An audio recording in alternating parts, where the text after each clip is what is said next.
live from the abandoned ranger station in Zion National Park. This is the JD CAROTHERS Show, where health is chronically low. There is never enough AP, and the Yaogwai are particularly ferocious. Welcome in. We've got a great show for you today. Now, last time we were here, you may recall we played a little Skyrim.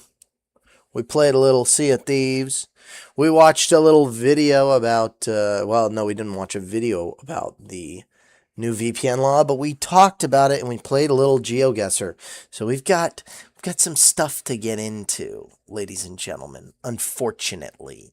So let's take a look, if you don't mind, at a little bit of, let's call it community outreach. We're gonna call it community outreach. Okay. There's some stuff going on my YouTube channel, and it needs to be addressed. Okay. So starting things off, let's take a look at my most popular video of the last few days, called Nick Fuentes Body Cam Reaction. Now, we've got a little something going on here, right?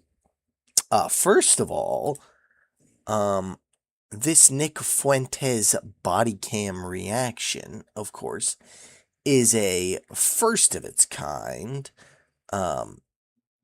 Where has the YouTube gone? No. There it is. Okay. Now, this is, of course, a first of its kind YouTube video, where I spend almost an hour talking about a 3-minute body cam video, right? Now, that's number one. First things first, of course. Now, number two, let's hop in here. Let's make this maximized. Oh. Okay. Here we go. Okay, we dive right in, right? Let's control. Okay. All right, so we've got the video running here, and really what I wanted to take a look at here was the comments. So let me make sure that we're all wired up for the comments here, because hold on. There it is. Okay. Let's take a look at these comments. Okay, ladies and gentlemen, and let me know in the chat what you think about these comments, because I was surprised at how extreme some of these comments are. So I thought that I took a pretty metered approach. I thought I took a pretty kind of middle of the road, but definitely not a Nick Fuentes is my personal hero perspective, but also not really yeah, he deserves it or anything like that, right? So let's take a look at what these comments have to say. Top comment, 7 likes. Harassment and stalking are crimes, bro. She did both here. Now, I don't know exactly what he's referring to as, or she is referring to as my harassment or stalking, or as my, I guess negating that they were crimes, but I didn't say she didn't do anything wrong anywhere. But to be fair, most people only watch to about 2 minutes and 50 seconds. So let's watch these first 3 minutes, and let's see what I have to say here, okay?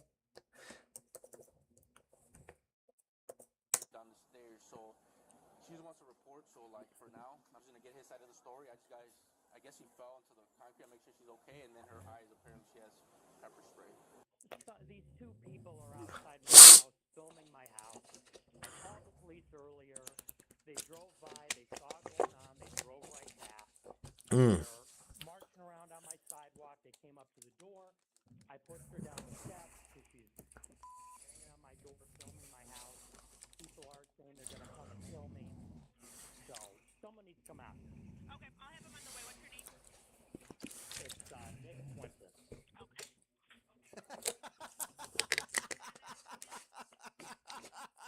Oh my gosh, they're reading too much into it. But that sigh, let me go back. Nick Fuentes.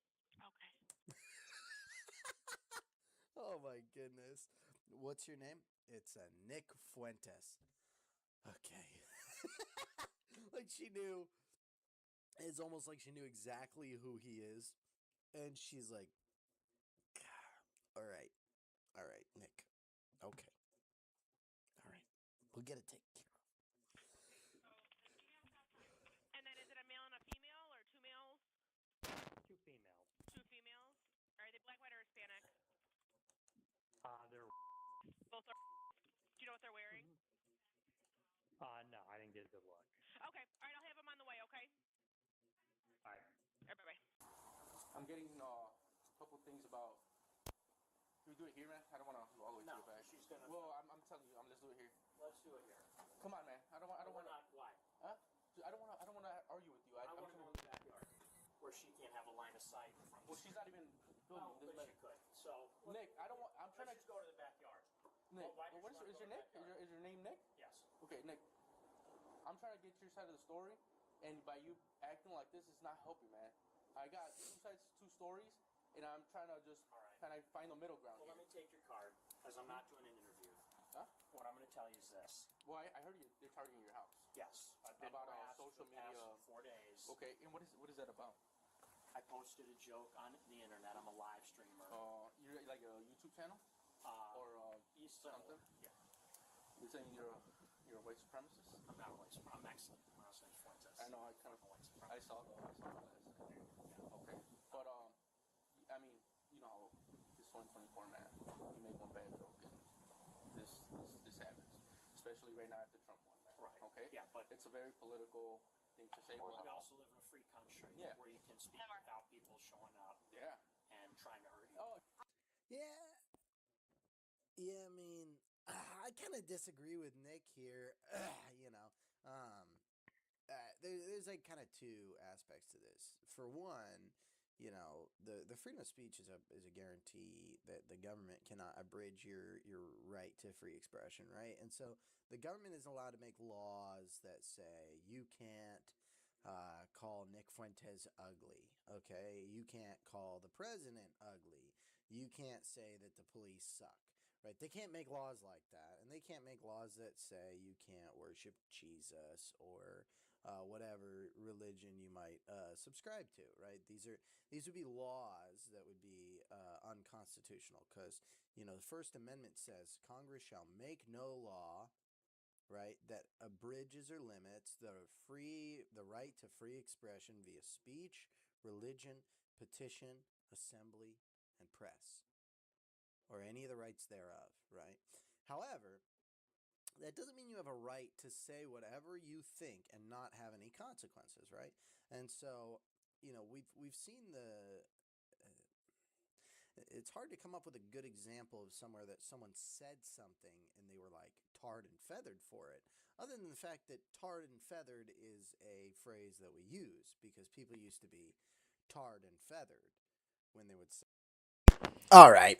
So at this point, we are talking about we're just about where everybody finished watching, right? So 4:06 is about as much as anyone could muster. 5 minutes maybe, but realistically, most people stopped watching around 4 minutes and 23 seconds. So it seems like they had a lot of problems with me saying, you know, you just because you have a First Amendment right doesn't mean you have a right to, you know, speak without consequences. And I feel like people heard that and thought I was talking about consequence culture, quote unquote. Like, it's not cancel culture, it's consequence culture. We want people to experience the consequences of their actions and their words.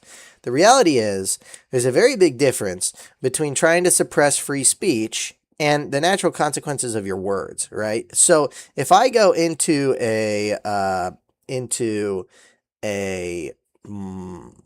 let's see, trying to think of a good example.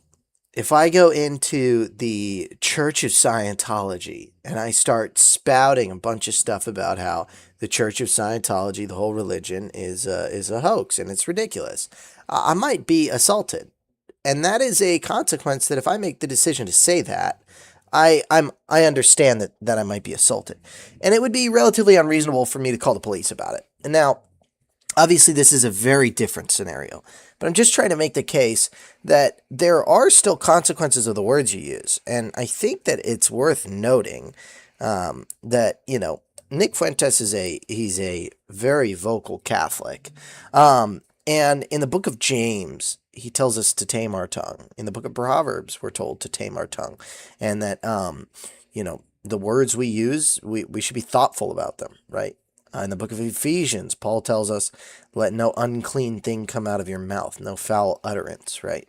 And so the idea that being a free speech absolutist or even a proponent of free speech means that you should exercise this inflammatory language and then fall back on the First Amendment. Now, this police officer is probably completely in the wrong for bringing this up, right? Now, in his defense, maybe he's a bit exasperated. He's got a lot of stuff to deal with, and he's at this guy's house who's got assassination attempts, and he's obviously being targeted. People are coming to his house. He got doxxed, and he's like, man, maybe if you didn't post these jokes on the internet, you might not have so many problems. But at the same time, right, if, you weren't, there's the police have no right to tell you what you can and can't say, short of any illegal statement, which of course would fall under yelling fire in a crowded theater if it's not on fire, right? Incitements, except incitement to violence to some extent is completely legal. I believe it is Brandenburg v. Ohio. Look it up.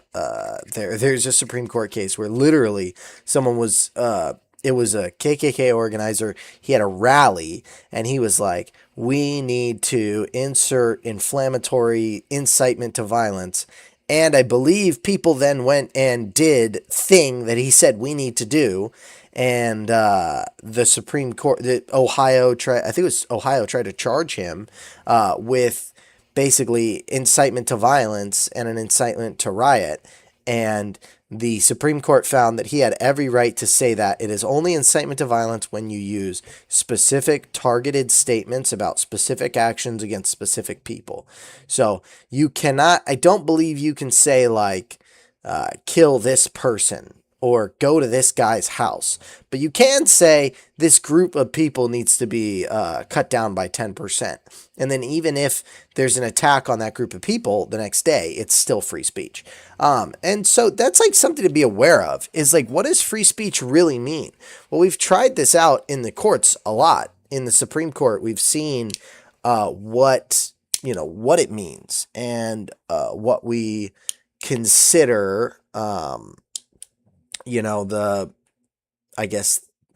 what is the limitation on free speech? And the fact of the matter is, if there's one thing that's absolutely protected, it is offensive speech. Mattal v. Tam. Go take a look at Mattal v. Tam. Okay, that was around 2024, I think, or maybe 2022. The Supreme Court heard a case where some Asian dude had a band called the Slants, which is a very rude slur against Asians, but he wanted to reclaim it. And so he made this band, he named it the Slants, he tried to patent it or trademark it. Trademark, I think it's trademark. And the Supreme Court, the patent office or the trademark office said, we will not trademark this because it's vulgar, and we do not trademark vulgar language because the government is not in the practice of trademarking vulgar language. And the guy said, this is the government preventing me from having free expression via speech. And the Supreme Court said, it is the government trying to prevent you from having free expression via speech. You have every right to say as many slurs as you would like, with no exceptions. And the government, even the patent office or the trademark office or the copyright office, cannot prevent you from using slurs. Now, there's terms of service on the internet, and that's a different thing that we can talk about a different day. But for right now, I do think it's worth considering what the Supreme Court has determined the First Amendment does and does not protect. And it is unequivocal. The First Amendment protects all speech, offensive or not, but especially offensive speech is protected by the First Amendment, because that is what must be protected by the First Amendment. Now, We got, okay, so harassment and stalking are both crimes, bro. She did both here. I said I feel like I agreed with that at 17:05. We'll go there in a second. I feel like there's one more reply. It said there were 2 replies. Okay. I agree with everything Nick did. It was the proper response. Lefties don't effing dox people. Yeah, I mean, doxing people not so good. Around 17, I mentioned that his response was absolute restraint. And if it was Clarence Thomas or a congressman, pepper spray would not have been the self-defense tool used, right? And I mentioned that. I said if this was a congressman, if this was the president, if this was Clarence Thomas, Secret Service or Capitol Police would have gotten rid of this person. Let me stop you right there at 406, this person, the Irish something or other. Let me stop you right there. You cannot attack or threaten to kill someone because they said something mean to you on the internet. I'm not allowed to go to someone's house and harass them because they called me a cracker, right? Absolutely, man. And let's see what I said. I said, correct. I think perhaps my words were chosen poorly. I think people should be mindful of what they say. And my argument was not justifying attacking or killing people for saying mean things, only clarifying that the actual First Amendment and what it guarantees in terms of rights. You should be able, okay, and then this person said, you should be able to say the most ridiculous things in this country and still wrong for the offended person to break the law and attack you for it. This cannot stand, or these people will take it further and further. And see, and this person I haven't replied to. So let me pop a little reply. And maybe chat, you guys can help me with the reply here. But my perspective is, of course, you don't have a right to commit crimes, ever. You never have a right to commit crimes. And words are not crimes. So, like, it's a de facto argument. Yes, you should be able to say the most ridiculous, heinous things, and it is still wrong for the offended party to break the law. Absolutely. But I guess this is where my communication is not being very good, right? My communication is not being very good. The problem that I'm having here, it is illegal in the state of California for a car to drive through a crosswalk that has a pedestrian in it. Even if the light is green, the car is at fault if you hit a pedestrian that is in a crosswalk in California, as I recall it. However, that law does not prevent, okay, a vehicle that is 6,000 pounds traveling at 60 miles an hour from killing you if you're in a crosswalk. So just because it's illegal, the laws of the laws of California do not negate the laws of physics.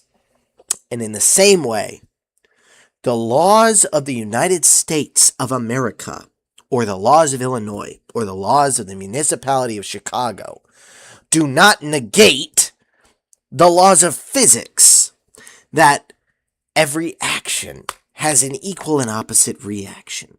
And sometimes actions have disproportionate reactions, or unequal opposite reactions. Sometimes you say something, and someone decides to do something crazy. That being said, sometimes you say something and people do something crazy. It doesn't make it okay. It's more like just because a police officer wants to search your car, right, doesn't mean it's legal. But an unwise thing to do would be get between him and your car. A wise thing to do would be to say, I do not consent to the search, and deal with the consequences in the court. Try it out in the courts, right? Where justice can be served. Because when it is a civilian with no badge and no gun versus a police officer with a badge and a gun, physical altercation in that scenario is kind of an absolute. It's sort of resolved already, scientifically, or in terms of physics, if that makes sense. It is not something that needs to be thought through, because we already know what the outcome will be. So, that's kind of where my argument lies. What I'm trying to say poorly, obviously, is that the First Amendment protects your right to free speech against government infringement. It does not protect you physically from people deciding to do something crazy. Now, that doesn't mean it's okay for them to do something crazy. It is not. It is illegal. And this woman hopefully gets sued for assault and battery, or for stalking and harassment, or something. And I say later in this video, this woman has zero self-awareness, and she's a moron. Very easily she could have been killed, because in a lot of places in this country, you go up to someone's house, especially someone who's on edge, because they've had an assassination attempt. They've had people come to their house and harassing them. They don't answer the door with pepper spray and decking you off their porch. They answer the door with a lethal weapon. And she did not have to contend with a lethal weapon, but that very well could have been the outcome. And it would have been a very different scenario for everybody involved, you know? And so I think it's something to be aware of, you know? But yeah, really, when I said I disagree with Nick here, what I was talking about was, like, we live in a free country. There's also a First Amendment. These are arguments against being limited in your speech by the government. They don't preclude you from any real or physical or natural consequences of your statements. You say something offensive and people don't like it, they might hate you. And when people hate you, they might do terrible things. I'm not saying it's okay. I'm saying it is a physical reality. And this goes back to the rest of my channel. I mean, we've read No Country for Old Men, right, guys? We consider the physical reality over the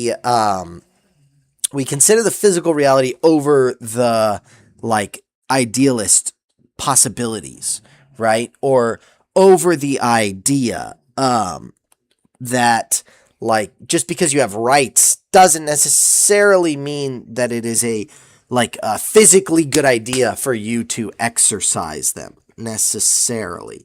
That being said, some people might argue that it is absolutely necessary that you exercise your rights. So let's go ahead and let's reply to this guy. You should be able to say the most ridiculous things in this country and still wrong. I'm just going to say,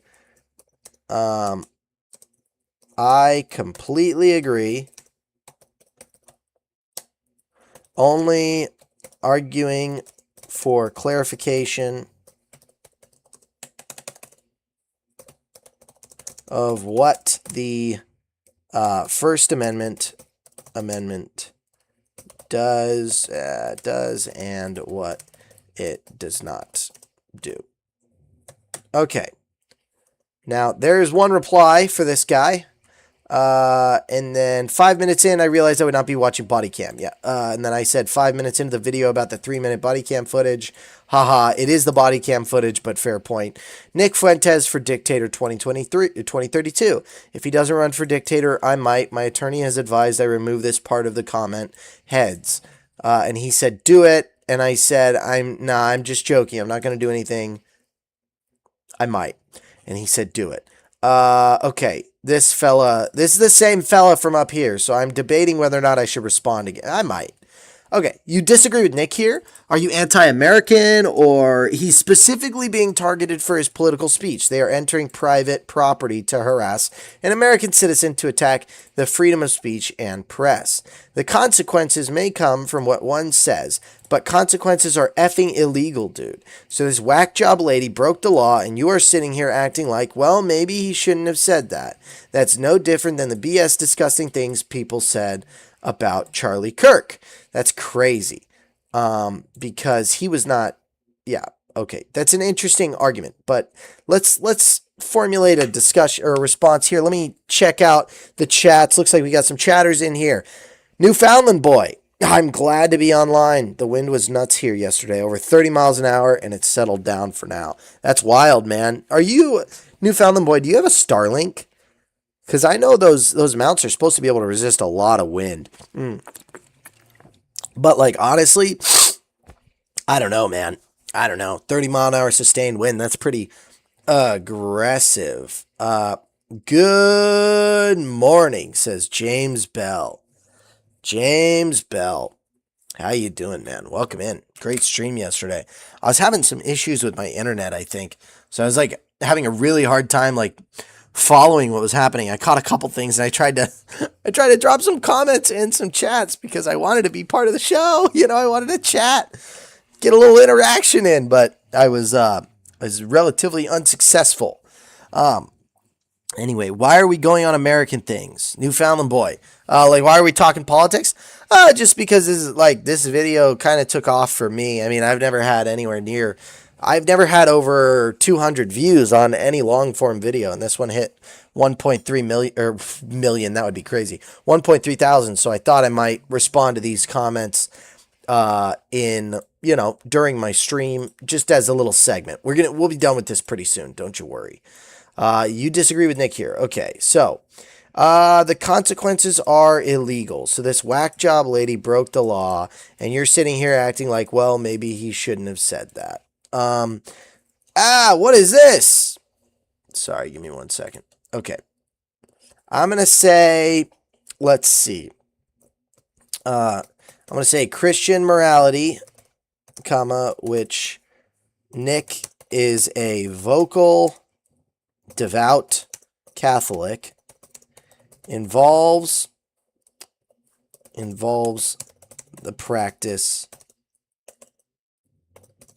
of holding one's tongue, right? Period. That being said,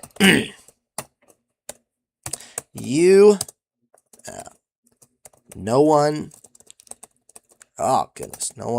has any right to break the law for any reason, least of which offensive words. This is, however, an ideal. It is the ideal on which America was built, but it is yet an ideal. The reality is, people do crazy things, and they can be avoided with proper consideration. Okay. I do, however, I'm using however too much, but whatever. I do, however, agree with Nick's actions entirely, and consider his choice of self-defense tool to be very restrained, as many would have used a lethal weapon.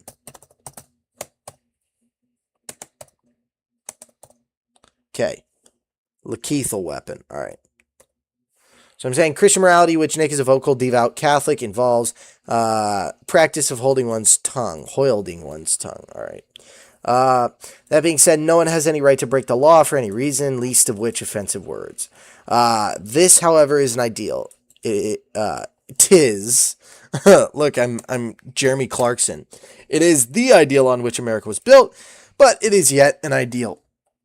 The reality is, people do crazy things, and they can be avoided with proper consideration. I do, however, agree with Nick's actions entirely, and consider his choice of self-defense tool to be restrained, as many would have used a lethal weapon. Boom. All right. This fella, to be fair, he has a point asking for a lawyer up front. You can be very easily get incriminated just by how you talk to them. Always just asking for a lawyer. Always just ask for a lawyer. He did the right thing. And I said, my advice to get a lawyer comes later when the officer starts agreeing with him. But honestly, lawyer right now, arrest me or talk to my lawyer is probably the right move in this sitch. Why are they harassing a Mexican national? Are they racist or something? Seems like liberal white women hate young Mexican boys. Sorry, I feel like this is probably one of the funniest This is one of the funniest things that I've said here. You know what I mean? Okay, and then this fella said this guy's way too young to be talking politics. I'm almost 30, but I made sure to say, oh no, someone found out I'm only 16. Why didn't they arrest him for felony assault and battery? See, nobody really likes this. Me, I'm sorry guys, but I like every comment on my videos because I appreciate the engagement and the people getting involved in the discussion. But the reality is, this is a pretty terrible comment. And then I said, honestly, probably has to do with the jurisdiction, the fact that he called the police, right? And so, you know, we've seen a lot of scenarios in which there's an altercation and the police decide they're going to arrest one or the other person. I don't think they made any arrests in this case. I think everyone was calm enough and it wasn't apparent that one or the other person was in the right. So they didn't arrest anybody, I don't think. But, you know, I also say, I think I meant to say Chicago PD. Let me edit this. Chicago PD probably surprised. Chicago PD was probably surprised to show up anywhere there isn't already a dead body, because Chicago's got a pretty high murder rate. I'm sure most of their altercations they show up to, people are already dead. Okay, so that's what we've got there. Those are all the comments. Let me know in the chat which one you thought was the most interesting or funny or ridiculous. Some of these comments, you know, like this one here, I said, hey, I agreed with this at 1705. And this guy said, why can't I see all the replies, dude? I'm pretty sure this guy replied to me and said, I take your point. I'll watch the rest of the video. But anyway, all right, let's watch 17 minutes just so we can get the full context of what. They have like, 2.5 words before they pull the trigger.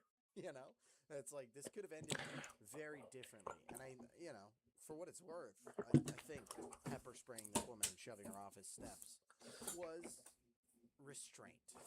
Okay, see, there you go. When you've been doxxed in assassination attempts. There I am, and I'm on his side. Deserves the protection of the president, but imagine if someone did this to the White House. Exactly. Imagine if someone did this to the White House. They would not be alive, right? It's that simple. And so I am, for the most part, on Nick's side. I just don't think that his particular argument against the police officer was one that was well thought out and clear and effective. But yeah, as far as why are we going on American things, it was just for a second. I know what you're here for. You're not here to watch me talk about Nick Fuentes or talk about my video talking about Nick Fuentes. You're here to watch me play gosh dang Geoguesr. So I'm gonna play a little Geoguesr just for you, Newfoundland boy. Let's see if we can maybe we'll end up in Newfoundland. Who knows, dude? Alrighty. By the way, James, Newfoundland boy, thanks for popping in, fellas. Thanks for being here. Thanks for being a part of the show today. Okay. Oops. That was the wrong notification, but that's fine. I'll have to fix that another time. Geoguesr. It's Geoguesr time! Okay. I think that what I want to play right now in terms of Geoguesr is just a little bit of... Hey, look at that. A little bit of the challenge, you know? If that's all right with y'all, I think I'm just going to play the challenge because I've got 13 hours and 22 minutes left. Okay, wait. James says, I don't know, Jesus wouldn't hold his tongue. There's a lot that goes into that. We could talk about it if you want. I could get super duper into it, but I don't know. Is this a religious stream now? I don't know if this is a religious stream now or if this is a, okay, shoot, hold on.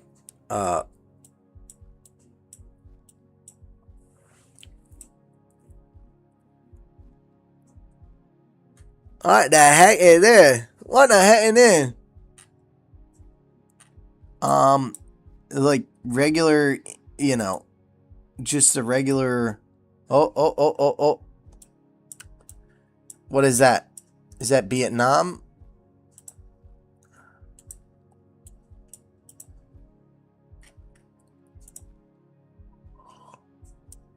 Oh. Here we go, guys. Here we go. Kenningen Methodist Church. There's a place called Kenningen, and I believe that's Japanese. So I'm just going to say it's like Fukuoka or something like that. I have no idea. What is this place? And again, is this Kuching? Is this part of... What is this part of? Because this is Brunei, right? And this is Indonesia. But what is this? Is this part of Malaysia? All right. Malaysia. Unique stop signs. Berenti. Okay, good to know. Good to know. Good to know, chat. You guys got me, chat. Keep an eye out for Berenti on the stop signs. That's Malaysia. Cow on the side of the road. Red dirt. I'm feeling India. I'm feeling the subcontinent of Asia. Let's go. Let's go near Bangladesh, like Bakar. Ooh. Gosh dang. I was way far off. It was Oaxaca. Okay, no points on that one. That's okay, though. That's okay. This is Eastern Europe. This is somewhere in Eastern Europe. But remember, Eastern Europe, also Balkans, is also kind of Eastern Europe, like Czechoslovakia and stuff. Which Czechoslovakia, of course, is not a real place. He was an interior decorator. Okay. Is that Koa? Are there Koa campsites across, like, the world?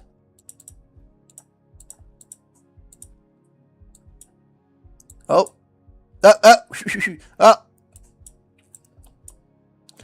Arburg. Nonstein. Okay, I'm gonna go like Finland. Yeah, I'm feeling Finland here. Oh, it is Iceland in Reykjavik. When you are in Iceland, you do not have to lock up your bike. It will get stolen, but you do not have to do it. Okay, we are doing really poorly here, guys. Chat, I need you to help me. You're not helping, chat. Chat! This is Korean, chat! What are we gonna do? Or is this Japanese? I can't tell. I don't know the difference. Ooh, this look Japanese. That looks Japanese to me. This look... I don't know, man. I feel like the O's is like Korean normally. But I'm going to say it's Korea. This is Bobby Lee's hometown, I'm pretty sure. I'm pretty positive. Bobby Lee's hometown right there. Oh my goodness. Oh my god. Wow. Look at that, guys. Look at that. We were so close. Only 90 kilometers away. Actually, 90 kilometers. That's pretty freaking close. Right? And I was right. It was Korea. It was Bobby Lee's hometown. This is... Hold on. Give me 12 seconds. Man in... sandal. And... that. This is like... It's probably Iraq. I would love to see like the Google Earth footage of like Yemen or something. They're, like driving the Google truck down like in Yemen. What? Someone want to explain this to me? What, a boat in the middle of Saudi Arabia or whatever? Okay, I do think this is very Iraq. This is the opulence of Iraq. That's what I'm feeling. You guys feeling the Iraqi opulence? But it could be Saudi. It could be Azerbaijan. But I do think it's the opulence that we see like in Iraq. Iraq or Kuwait. Let's say it's Kuwait City. Actually, do we have any like... Okay, I'm just going to say... Well, I'm going to say it's a little more inland. Oh boy. Oh boy. It was, of course, it was this piece of Iran. Oh, so this is why they own the Strait of Hormuz. That makes a little bit of sense, guys, because look, they own, it's Iran and, oh no, this is Oman? So why doesn't Oman control the straight of form. I guess they have that. They got that L-shaped ambush already set up. Okay, colored plates. Omani private vehicles carry yellow license plates, whereas commercial vehicles have red ones. Well, that's good to know. I was pretty close, though. I mean, gosh dang, 800 kilometers. It's not that close, but... Okay, guys, we got 9,000 points. It's almost like that's as good as we can do. Where baby mom? Where Bobby mom? Bobby mom! Oh, hello? Bobby mom! Bobby, I'm going to jail now. I'm not going to talk for a while. Goodbye. All right, so that was a little bit of Geoguesr. I think we did okay.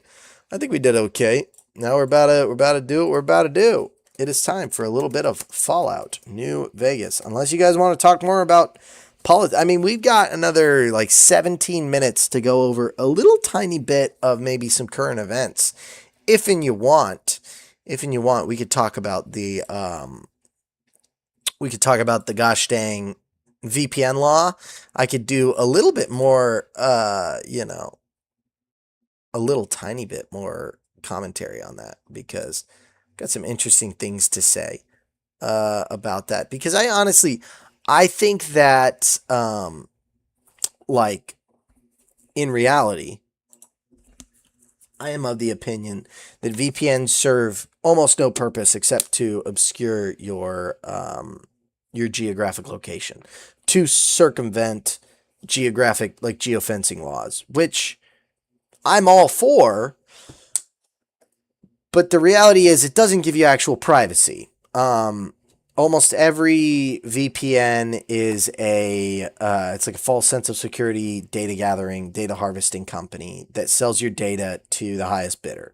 So the idea that, you're going to have privacy via a VPN is just silly. The only way to have actual privacy is using Tor, and even that is not that private. I guess real privacy would be spoofing your IP address. I got on this morning and people are going on about Android not being open source anymore in App Store and people complaining about that all the phones will be like Apple. Yeah, let's talk about that. All right, Newfoundland boy, I appreciate you giving me some stuff to chat about. Let's check X. Let me see. I don't want to sign in. Why do I have to sign in, dude? Okay, Android open source. Let's go to news. Where to buy a non-Apple, non-Google smartphone. AI-powered phishing, Android spying tool, Linux exploit from Hacker News, GitHub, RCE, and more. F-Droid allows you to easily install and automatically update free open source. These are my 10 favorite open source Android apps. What is SDV? Is that self-driving? Connecting your car beyond the dashboard. I don't like that. Google's planning to give Android Auto the Apple CarPlay Ultra treatment with open source platform. It's from Car and Driver. I'm not really seeing that much news on this. September Mudahar. Okay, I'll pull up Mudahar in a second. James, yes, you can call in. Let me make sure I got it turned on and everything. Hold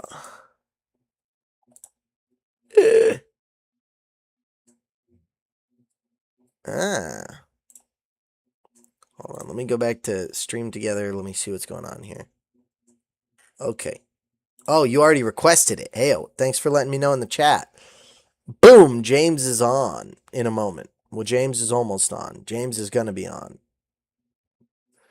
We got to wait. We got to wait a second.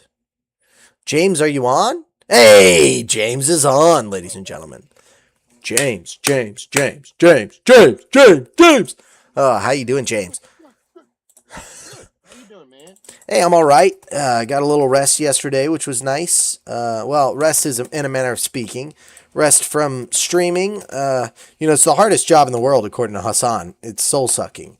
I don't feel like it's that soul-sucking. I feel like if I was paying to watch somebody and they said, streaming for you is literally like the most soul-sucking thing ever, I would be like, I'm gonna unsubscribe. I'm not watching this junk. It's freaking. As Mongold said something like that too, where it's just like it's a really hard job. It's like, dude, come on.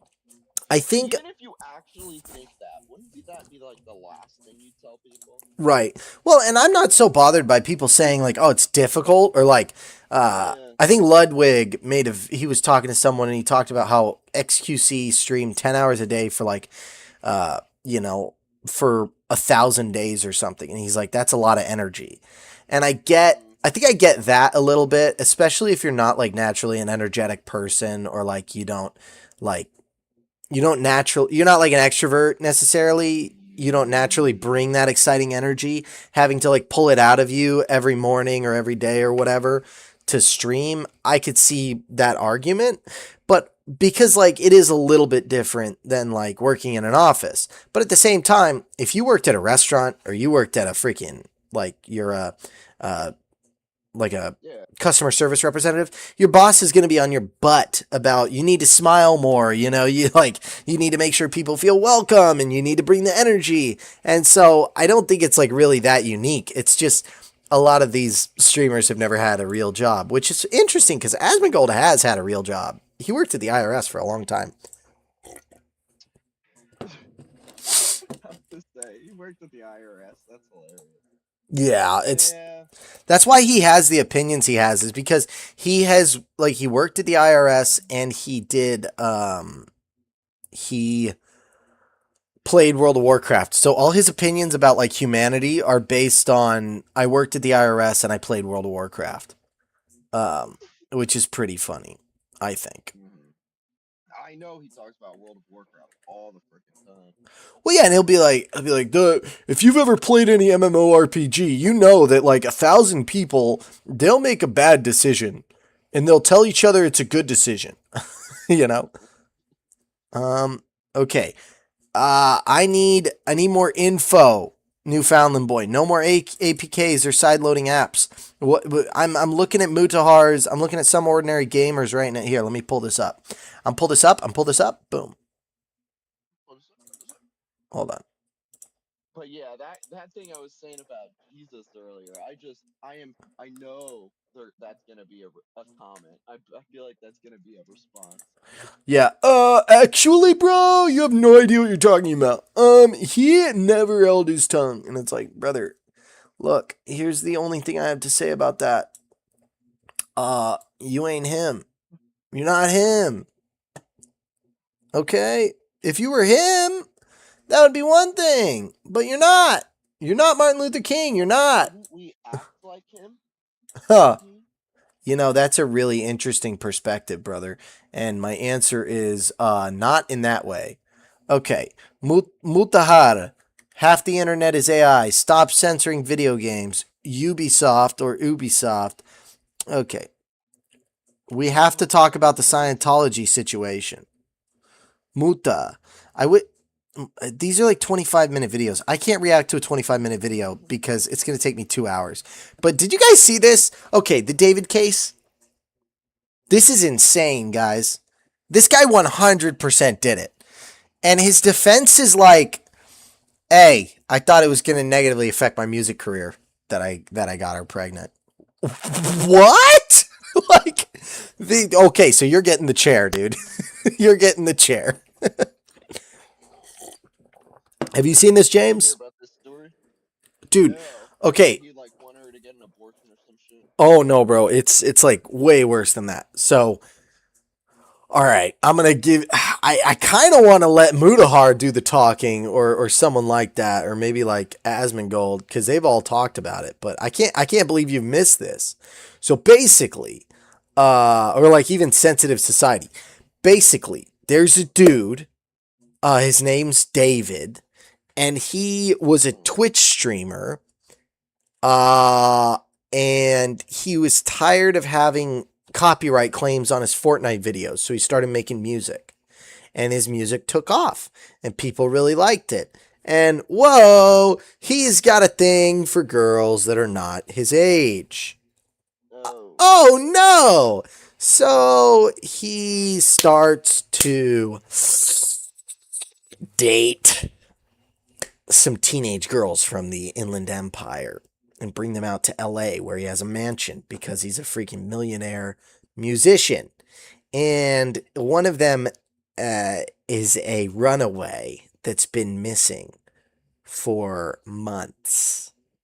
And he went on Where tour. from? Inland Empire, California. This is all California, sorry. Oh.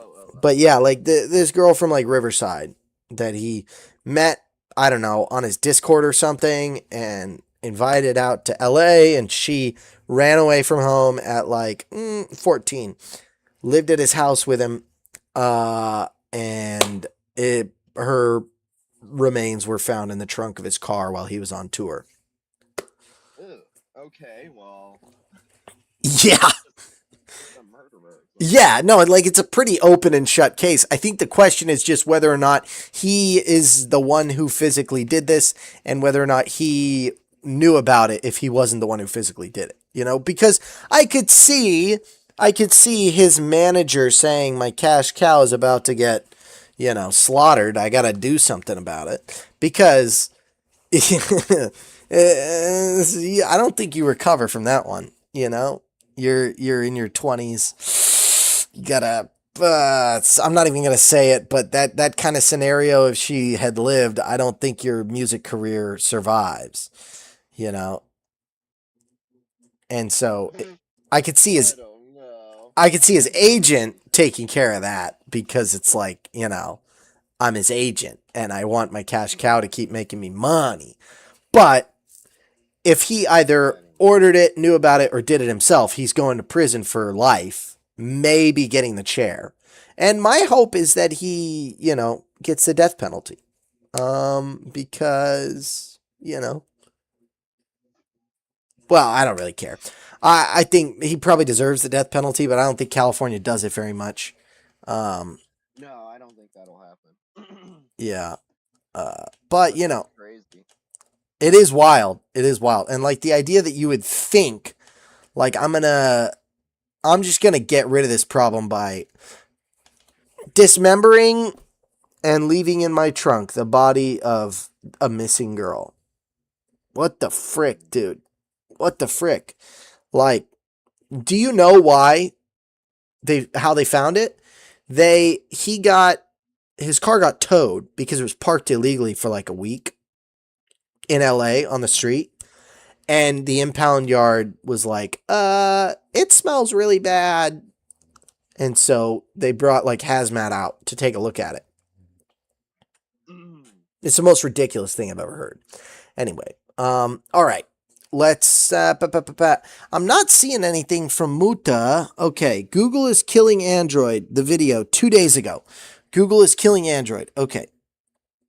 From 2 days ago. Why is it organized? Look at this. 8 days ago, 9 days ago. Okay. 2 days ago, we have to talk about Scientology. VPN laws are finally here. They're so desperate. Oh, Google has decided to go full evil, I think maybe is it. We are gardeners. Okay, here we go. Honey, is my diamond fake? My babe, goodness. Got it from Uncle. Of course it's a fake diamond. Great. All right, sweet.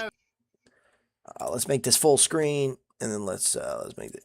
Hi guys, me Mutahar from Some Ordinary Gamers. Mutahar. Okay. All right, Muta. What do you have to say, Muta? You Muta-looking guy. Mutahar. I don't even like Mutahar, but like I don't agree with him on a lot of stuff, but he does bring the news about tech, kind of. You watch Mutahar, James? No. Yeah, I don't, Why, he just does tech videos? More like tech news. So he kind of like he'll be like, so the new Nintendo Switch is it's evil and vile, and I hate it, and I hate everyone who uses one.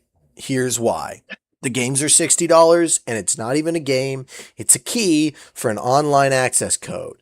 Every game is live service now. It's like, well, there you go. Yeah. That's most games, though.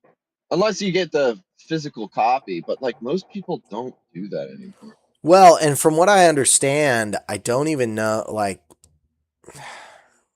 I don't want to get too much into it because that's not what we're talking about. But there's Well, what a, are we talking about? You can. well, Do we hone in on a topic yet? my concern, is the whole you will own nothing and you will be happy, right? And so when they say your video game is now going to be you don't get a Yeah. disc anymore. You download it off the internet. How much of the game do I download off the internet and how much of the game do I access via the internet? And obviously with something like Fortnite or a multiplayer game, a good portion of it is internet based. But something like Call of Duty with a campaign, is the campaign on my Xbox or on my computer? Can I play the campaign without being connected to the internet? Or do I need to, number one, pay an internet bill to play this effing game? And number two, have access to your live service provision like Xbox Live or PSN or whatever other thing I have to pay for that gets the prices jacked up because you have a monopoly. Right. And I see Nintendo as one of the biggest money grubbing, litigious companies in the world. And one of the reasons I've never bought anything brand new from them in my adult life. When I was a kid, I got a Nintendo DS and then I got a Nintendo DS Lite, I think, when they were all the rage. But I never got a 3DS.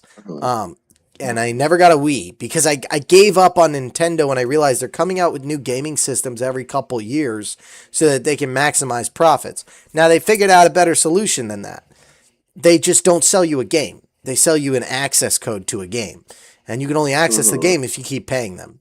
And now they have money in perpetuity. And subscriptions are good if you want money in perpetuity. But at the same time, they're one of the most litigious companies in the world. There was a story, it was like a meme, but it was like, this boy didn't have the money to buy like a Nintendo 64 in his small village in Africa. So he learned computer coding so he could create an emulator for Donkey Kong so he could play his favorite video game, at his school. And he showed all his friends, and Nintendo went all the way to Congo to serve him lawsuit papers because they're suing him for copyright infringement. It's like Nintendo is just such a freaking, and I get it. Like you have the right to your IP. It's your IP. But at the same time, like I think there needs to be two things that need to happen. And this is where like Stop Killing Games comes in. But my opinion on it is a little bit different than what they're actually doing, right? Stop Killing Games is like, if you have a live service game, you can't just get rid of it. Like The Crew 2, which was, I think, only online for like a year. And they just deleted it off the internet. And there was no recourse. Anyone who paid for the game is just out the $60 or $30 that they paid for the Crew 2. And it's not like you can play it offline. It's an online only game because it's a live service game. Now, I'm of the opinion that live service games cannot be, if a company removes a video game from the marketplace, in other words, there is no way to buy it. There is no availability. And I would even push it, if there's no availability in a region, so like say you live in Congo and you don't have access to a video game, I think that company should not be allowed to litigate copyright infringement on that game.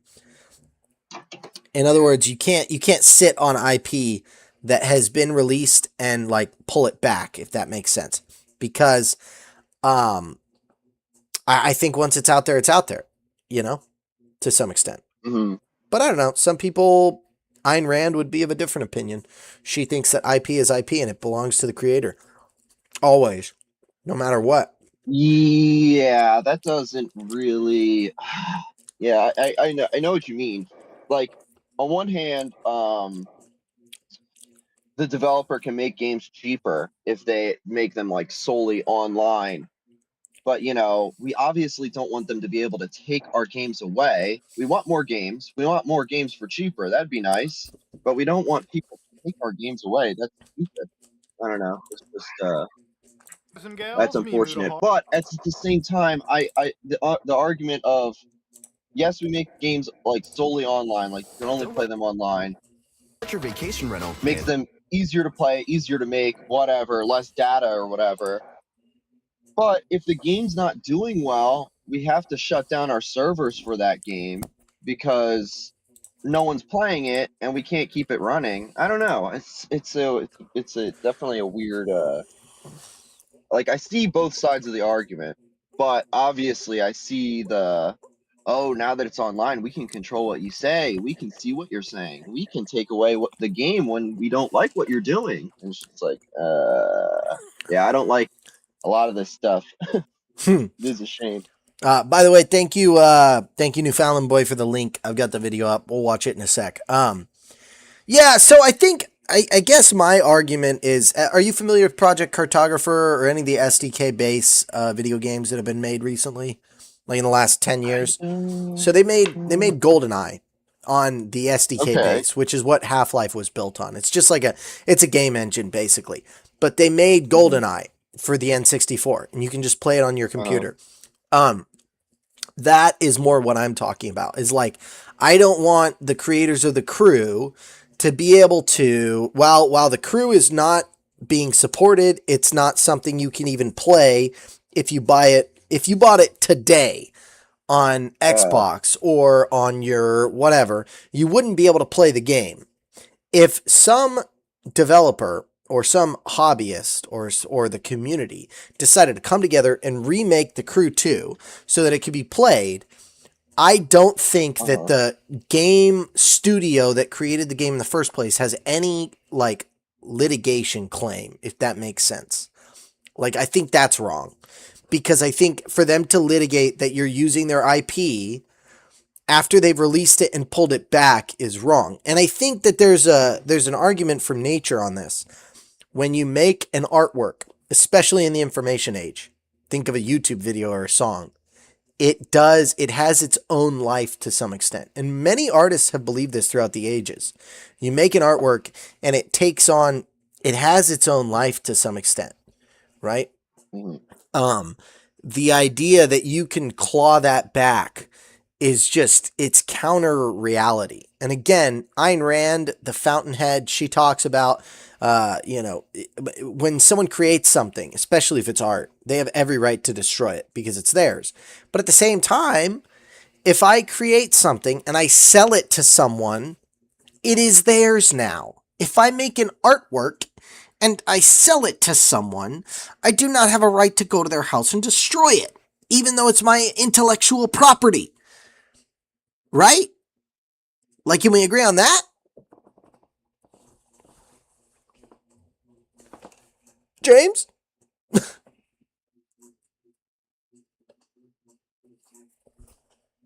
James? I think there we go. It's like, I think we lost James. No, yeah, freaking, I cut out for a second. Oh, yeah. But I was like, yep, I agree. But, freaking, my phone is on like 10%. I'm so stupid. I guess I didn't charge my phone last night. Big L. And like right before I accepted the call, I was like, oh my God, my phone's like dying. Big L's. Are you able to plug it in, or are you just going to have to suffer for the rest of the day and hope no one calls you? I might plug it in. My charger kind of sucks at work. I'll see how it works, but we'll see. Okay. But yeah, that stuff is definitely crazy. Yeah, I mean, I don't know. I would like to see, people having access to games they've paid for, I guess, is really my argument. But all right, let's watch this Mudahar video, and then we've got, I'm reading a couple of comments first.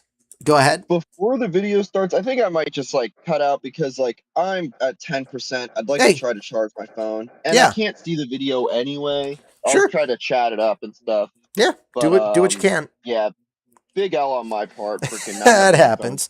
It happens. Thanks for coming on, dude. Thanks for calling in. Oh yeah, I appreciate definitely joining. I had fun. I like talking shit. I enjoyed it. But all right, everybody, I will catch you guys later. I'll be lurking most likely. I'll try to chat it up. I'm gonna try to get my phone charged. But all right, guys, I will see you later. God bless, James. Peace out. Catch you on the next one. All right, man. Peace.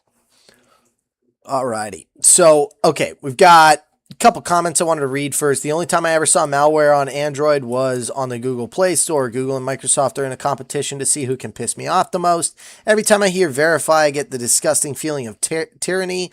We shouldn't let people go outside because they might get stung by wasps. This is a good thing, guys. We're going to make using your phone like making it through airport security. They can't even detect a scam email. Never mind, stop killing games. Someone needs to stop killing privacy. That's what it comes down to. Okay, this is going to be interesting. Okay, so Google is killing Android in September is the video. So let's watch this. Oh. Blue bubble versus the green bubble. The battle every internet virgin loves to take, ladies and gentlemen. Now, if you ask me, I really don't care what... By the way, I'm just the little interruption. If you have an Android and you have friends that have an iPhone, they do not like texting you. They have tapped into something primal with iMessage. And your friends with iPhones don't like you because you have an Android or a Google phone, because you do not have a blue text bubble. So I just want to let you guys know. When you are using an iPhone and you text someone who has an Android or a Google phone, they feel dirty sending you a text message. They feel like they are talking to poverty. And this isn't my opinion. This is the psychological aspect of iPhone. I don't know why they did this. I don't know why they hate Android users, but it is, yeah. Well, and also you get left out of the group chat because if it's more than freaking 10 people, or like you can't add and remove people willy-nilly like you can on an iMessage group chat if there's a single Android user. You know, they really, I don't know if that was the goal, but dropping Nelson's blood, man. All right, let's get back to it. Phone you use. But as somebody that loves freedom and privacy, I will say that Android always used to be a lot better than having a gosh darn iPhone. You know, I always call iPhones Fisher-Price phones because you're never really able to install what you want on this unless, of course, the big friends over at Apple approve that you do. It's always one of the reasons why looking at Android devices like these, they're typically freedom phones because you can install whatever you want. You know, you can buy these phones and you can use them exactly the way that you want to without some asshole in Silicon Valley controlling what it is you do with your devices. Not anymore, says the man in Silicon Valley. And why is that, ladies and gentlemen? Well, remember about a year ago, typically in August, I actually talked about why why Google was actually on path to destroying Android. And they're actually still full headed towards that path, by the way. So for quick context, let me just go over exactly what happened. So around last year, August of 2025, Android decided that they were going to add a new layer of security for Android phones. Now remember, this is billed as keeping you safe on the internet because apparently a lot of people install scam apps on their phone and get their entire shit stolen. And, you know, my quick response to that is Android was never meant to be a safe product. It was meant to be a free product, okay? You do have to rub brain cells together. If you ever have people in your life that are too stupid to use... This is like if they took Linux, specifically like the free distributions, if they took, you know, Arch Linux or Alpine or something like Ubuntu, and they said, we have officially made it safer and made it so that malware doesn't work on it. But it's $1,000 for the software. And we're deleting the free software downloads from the Ubuntu website, from the Arch Linux website, from GitHub repositories. They're all gone, and you can't access them anymore if you don't already have a downloaded copy. And if you do have a downloaded copy, we will find you and we will take it away from you. Like, this is such a ridiculous thing. There are freedom options and there are privacy options, and you cannot have both. I'm sorry, but the internet is the internet. You can have freedom or you can have privacy. You cannot have both. I guess maybe not even privacy. You can have freedom or you can have security, right? And again, I personally, I'm sorry guys, but I'm an iPhone user. But the fact of the matter is, Benjamin Franklin or Thomas Jefferson or someone said, Anyone who would sacrifice freedom for security deserves neither and will get neither. And I think there's a great deal of validity to that, you know? And here goes Android sacrificing freedom for security. All right, but let's let it ride. Cell phones or just install every app willy-nilly, may I consider getting them an Apple product instead? Because this actually does a pretty good job of locking you down. And I'm not trying to say this to be like super duper condescending. I'm just saying that if you know somebody that honestly cannot use a modern day device, they're just installing everything online and they click every pop-up ad, you might have to actually give them a lockdown device. Because if you don't do that, then shit like this happens where Google decides that now they're going to be implementing things like developer verification. So according to Google, they say that their analysis finds 50 times more malware from internet side-loaded resources than apps on Google Play. Now, Google Play is already terrible enough when it comes to malware, but I hate using the language of the enemy. So I'm going to make a concerted... Here we go. This is where the only time I ever saw malware on Android was on the Google Play Store. And let's see what we have to say. I don't think it's really about malware. It's about locking down devices to stop you from bypassing the age verification. Whoa, and digital IDs they have planned. This was 2 months ago, ladies and gentlemen. This was 2 months ago. And here we are. Age verification in Utah. It's coming. EU's going to have it if they don't already. Discord. Good Lord. It never was. It's just like politicians hiding behind do it for the kids in order to justify needing Internet Privacy Act. Parents should parent their kids, and Android users now know how the F to use their phone and don't need to be babied by Google. So, like, how do we solve this? Actually, because Mutahar is bringing us the news, but does he give us any solutions? And this isn't anything against Muta, but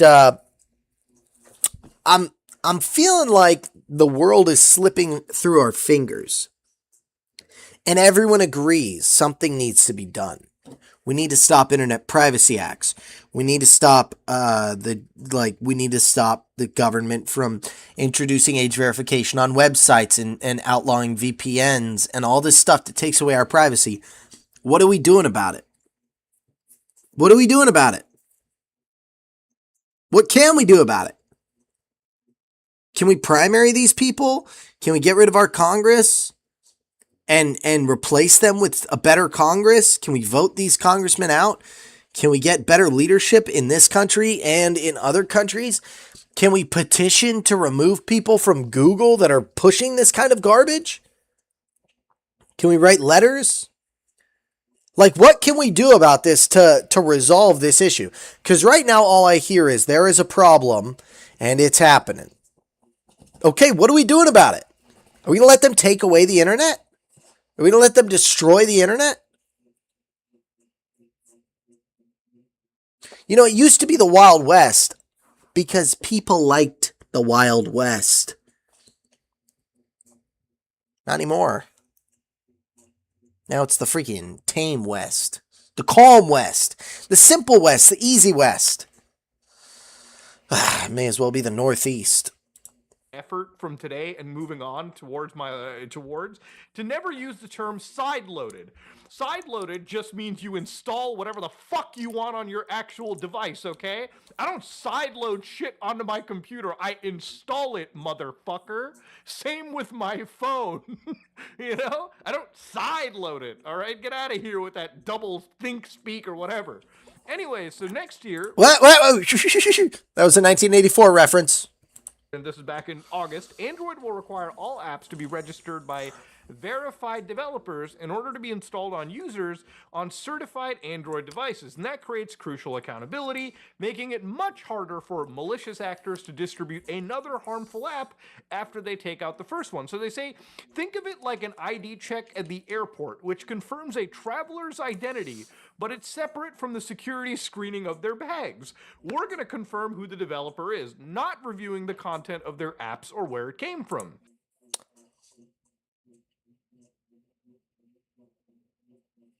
And this is a good thing. We're going to make using your phone like making it through airport security. Now, I hate this terminology that they use. First off, okay, let's just say the airport is the app store, right? And I'm sure at that point, that's a great analogy to make. It would be... Sorry, Newfoundland boy, I didn't see that chat. Graphene OS. Absolutely, dude. If you really want freedom, you really want to be unbound, you want the ability to do whatever you please, and you want the authority to do whatever you please, ladies and gentlemen, there is only one option for you. Graphene OS. Uninstall everything off your phone and get Graphene OS. Graphene OS, the only phone operating system that is completely open source. Graphene OS will never verify anything. Graphene OS. Who are you? We don't care. Graphene OS. You're trying to access the dark web on your phone and you don't want the FBI to be able to track it? Graphene OS. The only phone you can download Tor. I don't know, man. I've never used graphene. It seems cool, but it seems like a lot of work. I don't know. For me, for a phone, I want to be able to, I want YouTube and texting and phone calls to be easy. That's it. That's it for a phone. I don't really use my phone for much. I make phone calls. I text people. I watch YouTube. That's pretty much it. And that's really all I want to be. I guess camera. I like to be able to take pictures. I like camera to be good. You know? That's about it. That's about it. I don't really care for anything else. When it comes to my computer, now we're talking. Now, if I can get a Microsoft license to use Microsoft, and then yeah, maybe I'm gonna run with that. But 9 times out of 10, I just go with Linux. I go to Linux distribution. You know, normally it's Ubuntu. If I'm imaging my own computer, I'm not gonna go for Windows. Like, I'm gonna opt for Ubuntu because it's better, or I'm gonna opt for Arch. You know, because why wouldn't I? Why would I go with anything else? You can get everything on Linux. Great if they were doing this just on their own app store, but they're actually doing it system-wide, meaning that if you decided to go to any other place, Google would just jump in. It would be like that meme. It's like, I consent, I don't consent. We don't need Google to be like the ultimate god amongst all of us to decide what we can and cannot do. Now, ultimately, because of the backlash that they rightfully received over here, we got, I'm this close to getting a flip phone or a landline. Okay, why must everything good about the modern world be destroyed? And that's 6,000 likes on that one. Let's see a couple of replies. Money, power, same thing as always.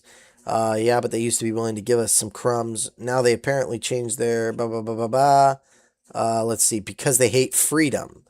Because it doesn't pay to be good. They already had a warning screen pop up about downloading from unknown sources. It's up to you to take the risk. At that point, it's your control. Okay, interesting. This is so they can implement ID verification. They don't want you to bypass anything. Well, and I think that's really what it is. Yeah, but anyway. they talked about things like other optional like flows, where I guess they would make it slightly more difficult to log in or install these applications. Nobody knows exactly what this shit looks like or how it's going to pan out or if it still needs the internet. But ultimately, anytime any of these companies try to lock down their systems, it's bad. So, of course, ultimately, the developers around this decided to launch a campaign called Keep Android Open. So, yeah, literally, Google has not backed down from developer verification. They have not done anything. Aside from this vague mention of that advanced flow that I talked about, Google's description of the program states, starting in September 2026, this year, before we're gonna have lockdown Android before GTA 6, boys. Android will require all apps to be registered by verified developers in order to be installed on certified Android devices. Now remember, certified means basically most Android devices, okay? Whether you get a Google Pixel or a Samsung Galaxy or fucking any other Android device that's out there. I don't really have all the Android devices in my head. Oh, ladies and gentlemen, Tommy V6S7E, Motorola are working with the Graphene OS team. can't wait. We might get there, guys. We might get there. Yes, you will absolutely have issues installing applications that you want, all right? Applications that Google may not approve, right? Until such time they've shown evidence that it's possible to bypass this process without undue friction, literally nobody should trust Google. Nobody should trust anybody over here, and it's bad. So to give you an idea, what they kind of talk about over here is, again, for people who are in here, resist and refuse, okay? If you're a developer, don't sign up for the process, don't perform the identity verification, and don't accept an invitation to the Android developer console. And again, if you're everyone Sorry, guys. Google itself is a malware. Yep. else, make it heard that you actually want to have freedom on your device. So they give a whole bunch of countries over here, for instance Canada, where if I actually want to report this, and I will personally after this video, to the Competition Bureau, and Ladies and gentlemen, Mudahar lives in Canada. Mudahar lives in Canada, everybody. Everybody, Mudahar lives in Canada. Self-docs. actually send out a complaint, which I think everyone in these countries listed should do. Because what Google is doing is actually the antithesis of what Android is actually about.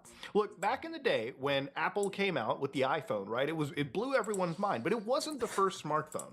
You know, if you look at smartphones, you had things like Windows Pocket PCs, you had Palm Pilots, you had tons of other somewhat pre-smartphone devices. iPhones were just, in my opinion, the first trendy, actually interesting device, right? With multi-touch, all of the crazy features that they had with the first iPhone, right? The first iPhone was genuinely an impressive piece of tech. But of course, it was a closed-off system. It wasn't a system that had everything available for everyone. It was something that you had to jailbreak if you wanted to install applications that, Apple didn't make. So obviously, Android came out literally 17 years ago, September 23rd, 2008, with Android 1.0, and it allowed people to have an alternative smartphone that, maybe was never as maybe it was never like iPhone exactly, but it was a very near one-to-one alternative. And there's always been the stigma that like Android's for like poor people or something, and I always thought that was a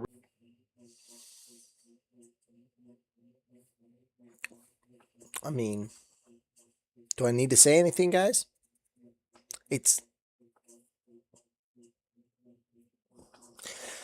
Tell me this. Who is the Zune for? Who is the Microsoft Zune for? Because if the Zune was for wealthy people that had too many iPods, then yeah, maybe the Android's not for poor people. But that's having a hard time, guys. Having a hard time. James, charger's working, so we're back. Oh, yeah. I'm thinking we're back, baby. really shitty stigma to add. Like, what a douchey way to put it out there. There's a lot of Android devices that are made for low-end markets, mid-end markets, high-end markets. Ladies and gentlemen, There's a lot of Android. it's 2009. It's 2009, and all your friends, right? All your friends, they're, hold on.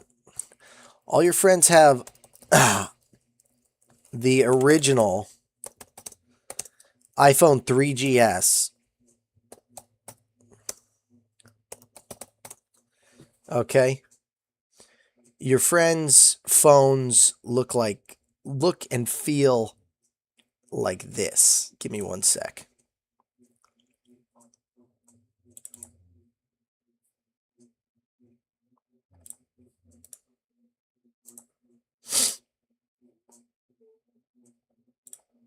Okay.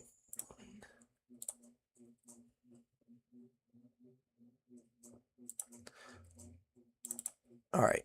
Sorry, guys. I gotta open it up and all that stuff. Okay.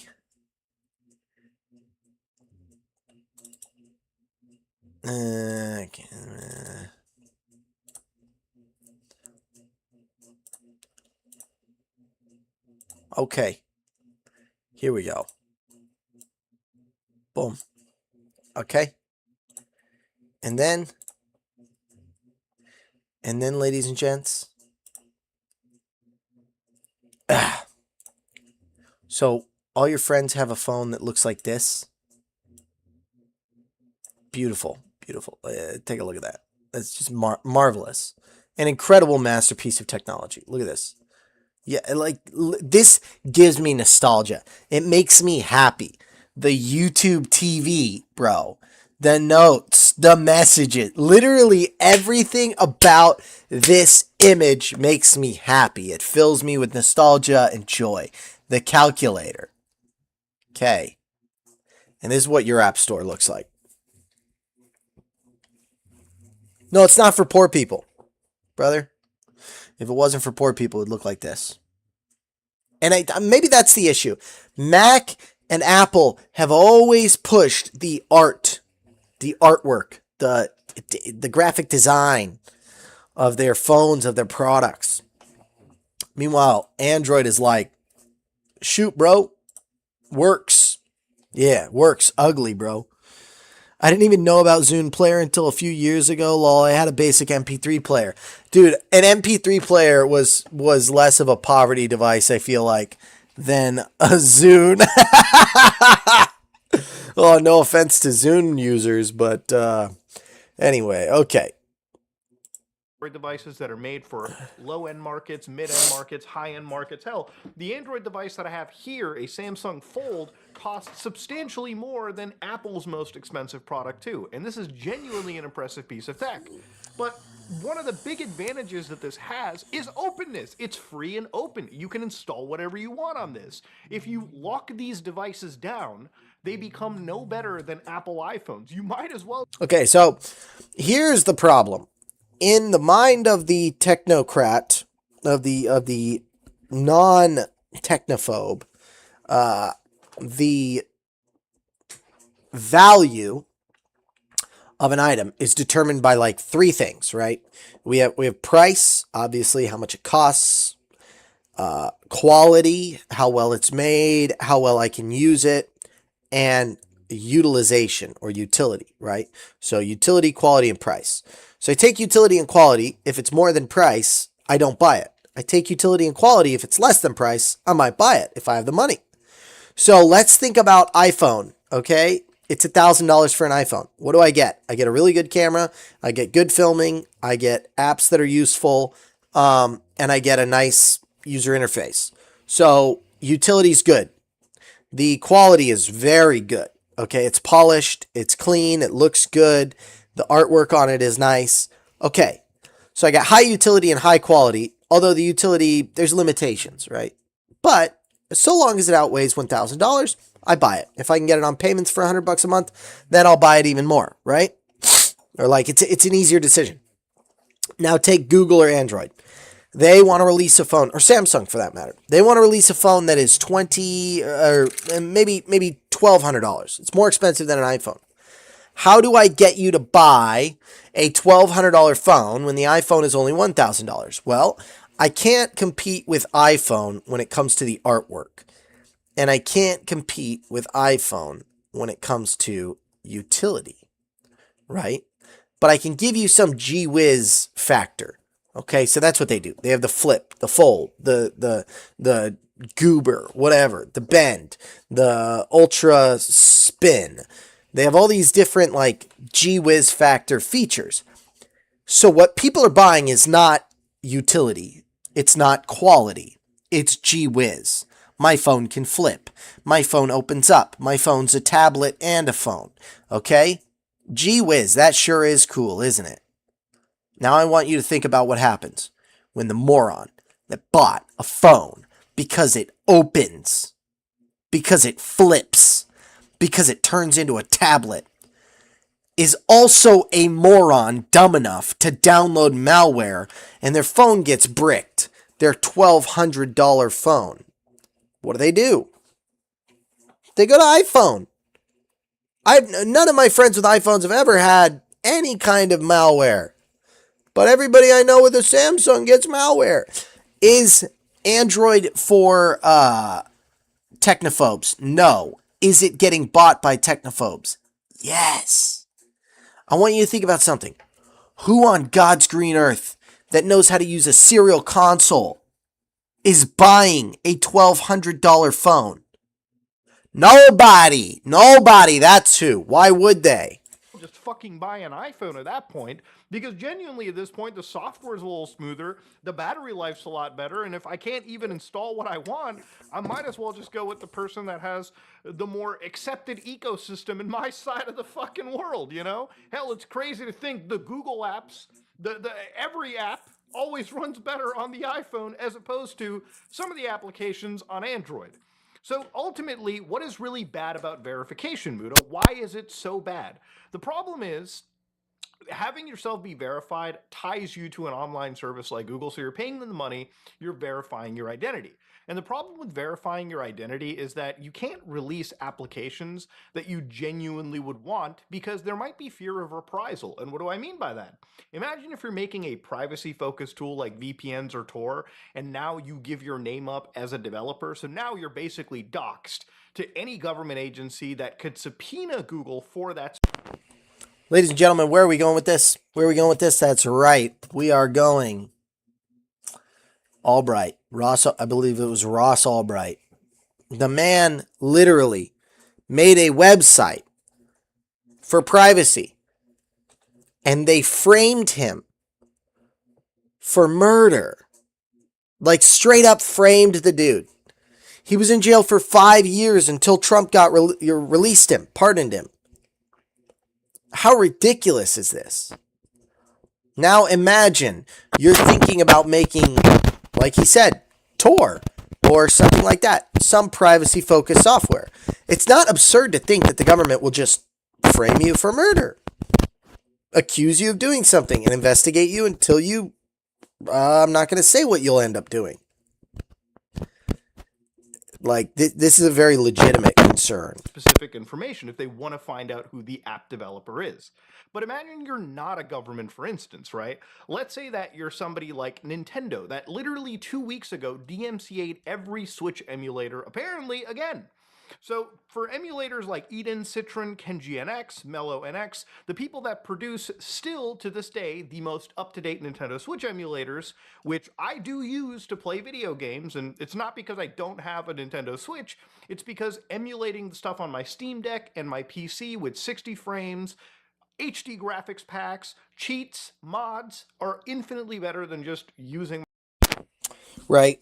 And so this is another aspect, is like Nintendo is so litigious. They don't care about the user experience. What's that? There's something that can enhance the way someone thinks about. And this is like a weird thing to me, but like Nintendo doesn't realize the value of like someone like Mudahar playing a better version of Donkey Kong.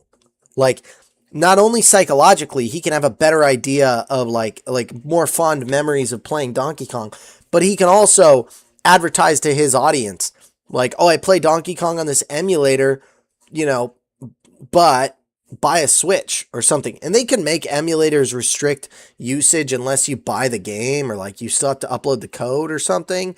Like, there are ways around the patent theft that might be concerning to Nintendo, but Nintendo doesn't care about any of that. They just run roughshod and DMCA people. They just run roughshod and sue and sue and sue for copyright infringement. My actual Nintendo Switch. And because I can use things like SyncThing, I can actually synchronize my saves across devices and back things up without paying for like Nintendo service that I can only use on Nintendo devices. Oh, there's the problem Nintendo has with the emulators.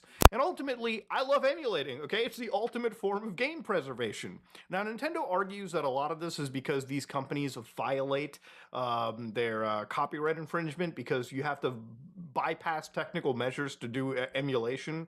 I don't really fucking care about that, to be honest with you. I like emulators. I will always side with them. But the unfortunate reality is, if you're an Android developer producing Eden and distributing this application, you will now have to dox yourself. And a lot of those guys really don't want to fucking dox themselves. Because if they do, Nintendo could subpoena that information in a lawsuit and absolutely ruin your life. Nintendo-backed right-wing death squads are coming for the people who make emulators. Financially. That's just how this shit works. The other thing that really does suck about this like verification stuff too is that kind of think about it like this, right? When you buy an Android phone, you typically buy a device that you should own, right? If you want to wipe the operating system off these devices, you can plug this into a computer and completely flash the operating system into something different. Something like Graphene OS, which is genuinely the most secure mobile operating system that I personally know of. Something that, if you care about your privacy, which I do, I tend to do all of my really sensitive shit out of a Google Pixel with Graphene OS installed. That's just how I do it. That's how I stay safe in a world that constantly has cyber attacks everywhere. But the other thing that really sucks about it is, like, imagine the analogy if you bought a laptop from like Dell, for instance, right? And Dell was like, operation of IEC 6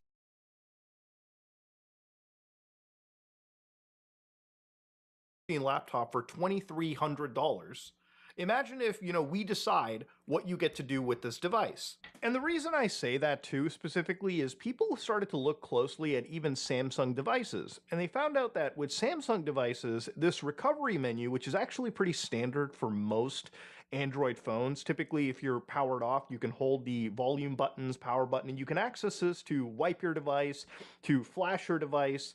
And when people started looking at an updated version of Samsung's operating system, they realized that this whole ability to be open and free suddenly just disappeared. Now you can only reboot your system, wipe the system, and power it off. Meaning that that device you bought that was free and open has suddenly become as restrictive as an actual iPhone. And again, I bring up the laptop analogy because it's kind of similar to like Samsung, right? Like imagine if Dell told you, hey, instead of going into the boot menu or the actual BIOS, you can't install anything other than what we approve. So you can only install Windows, and that's pretty much it, okay? Your chances of installing Linux, not happening. That is a scary world, and I feel like it should be illegal, not just for computers and laptops, but also for the phones that you buy, okay? Hell, in a perfect world, if I could control it, Apple phones should be allowed for you to install Android, AOSP out of the box. You could buy an Apple phone and install Android on it if you really wanted to. But we don't live in that fucking world, okay? It's crazy shit.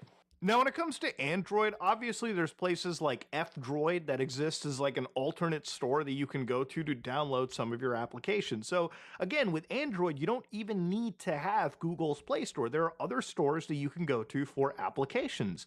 And this is one of those stores. These are the guys that are keeping this Keep Android Open movement going. Because if we lose this now, if we lose this movement, that basically means Android is effectively about as gimped as an iPhone, in my opinion, of course. And at that point, genuinely speaking, why would you just not buy an iPhone? If Android wants to lock themselves as much as their actual competition over here, you might as well just go for the fucking competition. Because at least in my opinion, they produce a better quality like phone just out of the box. A safer phone, in my opinion, at least. But, I don't want to just sit here and say buy an iPhone instead. I wish we didn't live in a world that Google wanted to lock shit down. Now, frankly speaking, the situation isn't totally over yet. There actually are mobile handset manufacturers like Motorola of all phones that are coming out with a Graphene OS partnership, meaning that they're making a new era of smartphone security by working with the guys over at Graphene OS. And over here, the obvious implication is you don't even need to buy a Google Pixel anymore. There's a good chance that you could go to Motorola, purchase one of their future phones, and just install Graphene OS out of the box into this device and actually be hella safe. And I think that's a cool way to look at it, because at least in Android, much like other operating systems in the Linux sphere, they can at least produce alternative there's at least hardware manufacturers that are releasing places where you can still keep Android free and still out of Google's clutches. But again, the problem with all of this is that how far will Google go to make sure that, Android is locked down? Because again, when 90 to 95% of the market requires a certified Android device, installing all of these systems isn't always as easy as one could imagine, right? You're always removing access to things like banking apps in certain cases, not all cases, but you are removing yourself access to applications that you probably use on a daily basis. And the only way to use those applications is to submit and kneel and suddenly make the device that we're using for decades now, for almost 2 decades, if you were buying from the original like 2008 date, all of that is effectively gone, right? All of that is effectively just diminished. Android was best when it was the most open, customizable system out there. But with Google's push, it's not, okay? And at that point, you might as well just buy a fucking Apple product, because that's what they want to turn it into. They want to turn it into something as gimped as an iPhone. It's crazy shit. But ladies and gentlemen, yeah, wild, wild day indeed.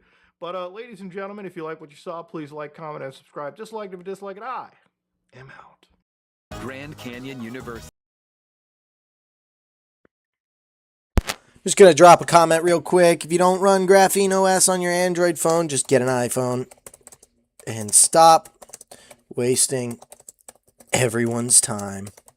Yeah, I mean, that's a great video from Some Ordinary Gamers. Yeah, it was just one of them things, I guess. So I guess Google's going the way of the dinosaur, or at least they're trying to, not being very successful. But thank you, everyone, for tuning in today. This has been the JD CAROTHERS Show, where health is chronically low. There's never enough AP, and of course, the Yaogwai are particularly vicious.